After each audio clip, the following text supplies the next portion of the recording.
এবার খেলা হবে স্লোগান নয়, এবার খেলা হবে বিধানসভায় বলে হুমকি দিতে দেখা গেল থানার আইসিকে পাশে বসিয়ে তৃণমূলের এক নেতাকে হরিশ্চন্দ্রপুরে। থাকবে না রেফারি, লাল কার্ড, খেলা হবে বিধানসভায়। থানার আইসিকে পাশে বসিয়ে এভাবেই বিরোধীদের হুমকি দিলেন তৃণমূল নেতা। আগামী বিধানসভায় জোরদার খেলা হবে, ফুটবল মাঠের মতো সেখানে রেফারি বা লাল কার্ড থাকবে না। নিজেরা নিজের মতো করে তৈরি হন। হরিশ্চন্দ্রপুরে, মালদার হরিশ্চন্দ্রপুরে আইসিকে পাশে বসিয়ে দলীয় কর্মীদের নির্দেশ শাসক নেতা।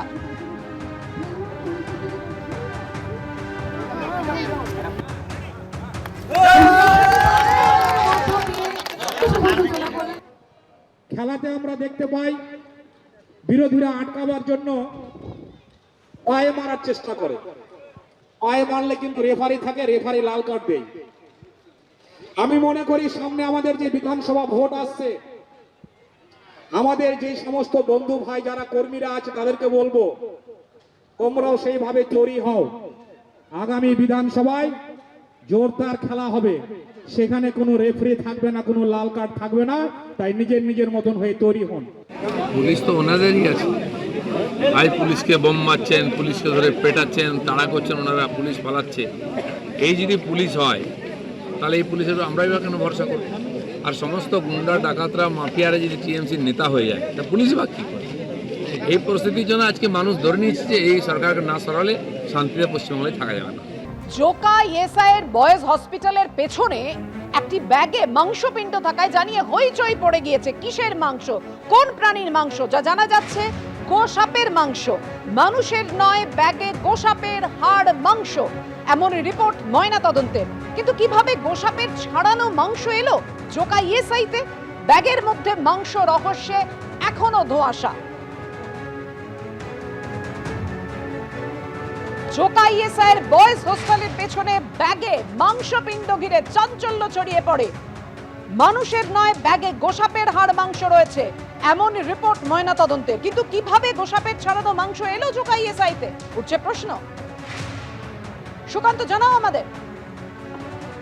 দেখো, জোকা ইএসআই হসপিটালে বয়েজ হোস্টেলের ঠিক পিছন থেকে এদিন দুপুরবেলাতে একটি প্লাস্টিকের ব্যাগ পাওয়া যায় এবং সেখানে বেশ কিছু মাংসের খণ্ড পাওয়া যায়। কিছুক্ষণ আগে জোকাতে ফরেন্সিক যারা এক্সপার্টরা ছিলেন, তার পাশাপাশি যারা ডাক্তাররা ছিলেন, তারা ময়নাতদন্ত করেন এবং জানা যায় যে প্লাস্টিকের মধ্যে যে মাংস খণ্ড পাওয়া গেছে সেগুলো আদপে মনিটর লিজার্ড বা গোসাপ যেটাকে বলা হয় তার মাংস, যেটাকে ডিস্কিন করার পরে সেটাকে বেশ কয়েকটি খণ্ড করা হয় এবং তারপরে সেই প্লাস্টিক বয়েজ হোস্টেলের পিছন দিকের একটি আবর্জনার জায়গাতে সেদিকে কেউ ফেলে যায়।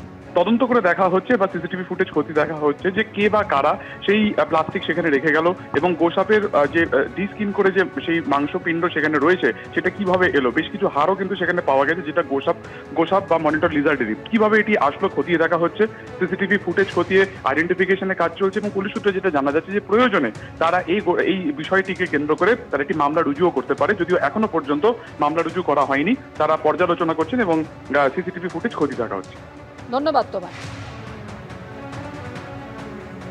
যদিও ময়নাতদন্তের রিপোর্ট সামনে এসেছে এবং সেখানে এই বিষয়টা পরিষ্কার যে যে মাংস উদ্ধার হয়েছে তা মানুষের নয়, ব্যাগে গোসাপের হাড় মাংস। কিন্তু যে সময় এই মাংস উদ্ধার হয় এবং যে সময় সেখানকার স্থানীয় বাসিন্দারা তা দেখেন এবং তাদের মধ্যে রীতিমতো আতঙ্ক ছড়িয়ে পড়ে যে কি হয়েছিল সেই সময়, সেই ছবি আপনাদের সামনে তুলে ধরবো।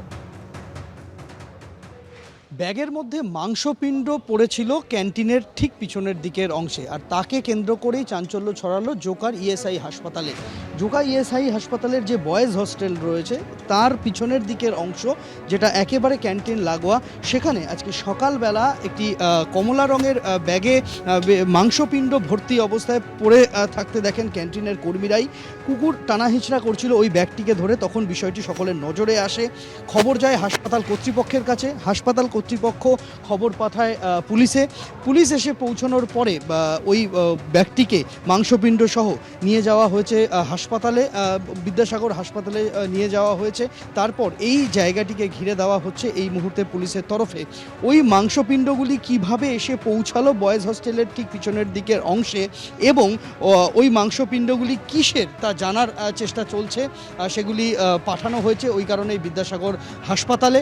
এই মুহূর্তে হাসপাতাল কর্তৃপক্ষ তারাও রীতিমতো ধন্ধে যে কিভাবে সবার সামনে এখানে এরকম একটি জায়গাতে ওই মাংসপিণ্ড ভর্তি ব্যাগ এসে পৌঁছালো। পৌঁছালো। ঘটনার তদন্ত শুরু করেছে পুলিশ। মদন সরকারের সঙ্গে প্রবীর চক্রবর্তী এবং সন্দীপ সরকার, এবিপি আনন্দ, কলকাতা।